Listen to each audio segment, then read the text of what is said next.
Well, sales is the lifeblood of all companies, but too many managers are not putting enough emphasis on training their sales staff. That's coming up next on The Jeff Crilley Show.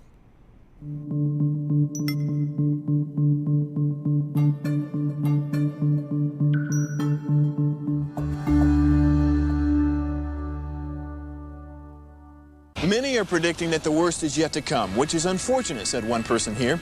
Until now, they've enjoyed the reputation of being the nation's icebox. Watched a burglar in his home this morning by webcam. As a journalist of over 25 years, stories are what make my world turn. Reporting live from the Dallas newsroom tonight, Jeff Crilley, Fox 4 News. But in 2008, I took the jump from my familiar life and started a PR firm from my home. We're talking about anyone with a camcorder like the one I'm using becomes a television network. We started slowly growing the company, and we now have over 100 clients, and we've branched into the world of live digital broadcasting. I now own 8 different TV studios and have a huge team, and the stories that I now get to share are sometimes the most important of my life. Life has a funny way of coming around full circle.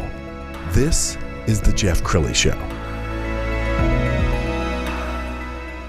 One of the most important roles in any company is the sales department. The problem is a lot of the boomer bosses who might know how to actually sell something, they're not teaching that to the next generation of salespeople. Joining us to talk about that, Steve A. Klein. He's a best-selling author and speaker. Welcome to the show. Thank you, Jeff. Glad to be here. Well, I have to make note of something. It's not often that I invite a guest on whose voice is so much better than mine that I'm envious. And I'm envious. You got that voice of God. Well, I don't know if it's better than yours, but it's a little bit different. Thank you for that. Now, you, in your early days, you had an opportunity in radio, and I think that turned into a sales position. Is that right? Absolutely. A real quick story. I was hired as a one-man news staff in a little small station in Nebraska, an AM station back then, for a total of $500 a month, working 18-hour days. Though the GM wasn't quite sure I was going to make it, and after 6 weeks, he took me out to coffee and fired me. Fortunately, he had just hired a salesperson who had a background in news, so we traded jobs. And that was the end of my news career and the beginning of my sales career. Yes. You told me something a while back that just a small percentage of salespeople ever have any formal training or have read a sales book. Is that correct? Very similar to myself. When I started my sales career, he had me come back after lunch after he fired me. He took me out to coffee. And he said, come back after lunch and I'll give you what you need to sell. What I thought I heard him say was, come back and I will train you in selling. He handed me a rate card and a list of clients. He said, go on and sell. So it was all training on my own. And I found that many salespeople are like that. They really have not had formal training teaching them what they need to do to be successful. Yes, and you've got a best-selling book. Let's put the cover up so everybody can see it. It's called Sell When You See the Whites of Their Eyes. I love that title. When did you first publish that book? That was published about 15 years ago. And you just keep reprinting it because it's so popular. It never goes out of style. The words in that book are probably more relevant today than they were when you wrote them. A couple of things are different now compared to the way it was 15 years ago. But the book is about 2 areas. Number one is about developing relationships. And that's the most important thing that a salesperson could do. The second part of it is on activity. You need to have a lot of activity, seeing and speaking to a lot of people. Both those together helps make a better salesperson.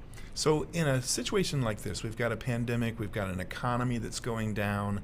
The sales at any particular company may not be as good as they could be because of the economy, but it also could be their salespeople. They're not following up on leads, they're not closing leads. Let's talk about that. I'll guarantee you that with everything I've been reading about the economy and the pandemic and everything else going on, many salespeople are giving up.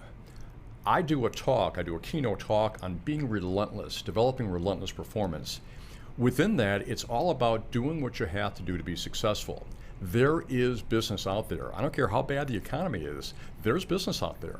Yes, you may have to work a little harder. You may need to get a lot more referrals, but there is business. So it's understanding what you have to do differently for the new normal to be successful in sales. You've got a speaker reel that we want to roll a little bit of that because I know when we're not hunkering down and we're not social distancing, you're a very much sought after speaker. What kind of audiences do you like to speak to? any audience that will respond back, the larger the better. It's to me, it's fun getting in front of a live audience. The problem I've had right now is the lack of live audiences I can get in front of, so I'm doing a lot more virtually right now. But the type of audience, it really doesn't matter. It's audiences that want to be better, want to achieve more. Yes, and I've seen some of the reviews on your website, engaging, funny, always giving great takeaways. Have you always been a performer? Where did that part of you come from? No, one of the stories I tell within my keynote is about how poor my self-image was for a long time. It was so bad during high school, I remember that I could not look somebody in the eye. I had to look down at the floor when I moved between classes. And a friend of mine got me into radio back in high school. I also had a chance to sing, and had a very small solo within that. And all of a sudden it dawned on me, there's a lot of power you have when you're in front of people. I started working through that, so it took me a long time to change, and there's still a little bit of that, of bad stuff that's still there, but I love getting in front of people. The most power I can get is getting in front of a group that's responding. That's a lot of fun. Yes. Now, you don't just train on sales, you also train on leadership. So let's talk a little bit about that. There is a lack of leadership within the world right now. We can see this now with the pandemic that's happening, but leaders are not taught, just like salespeople aren't taught. Within school, we're not taught any leadership, and actually there's not just one or two leaders in a company. Everybody that works for a company is a leader. Yes. Once somebody understands what leadership is really about, which is helping develop people, the company becomes better. So let's talk a little bit about the idea that, you might be a hotshot salesperson, and so that you become the leader of a sales team. But nobody taught you how to lead. You're still a great salesperson. You're just a bad leader.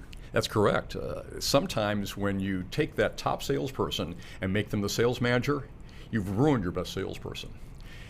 Leading is about helping other people, understanding what has to happen, developing a vision for the company that everybody can buy into. And once they have that vision, they start coming up with ideas, ways to make it happen more effectively.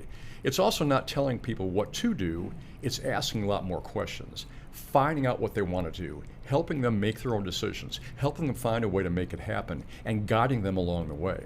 And these days we've got millennials, we've got Gen Z. When I was coming up, you had bosses that were, it's my way or the highway.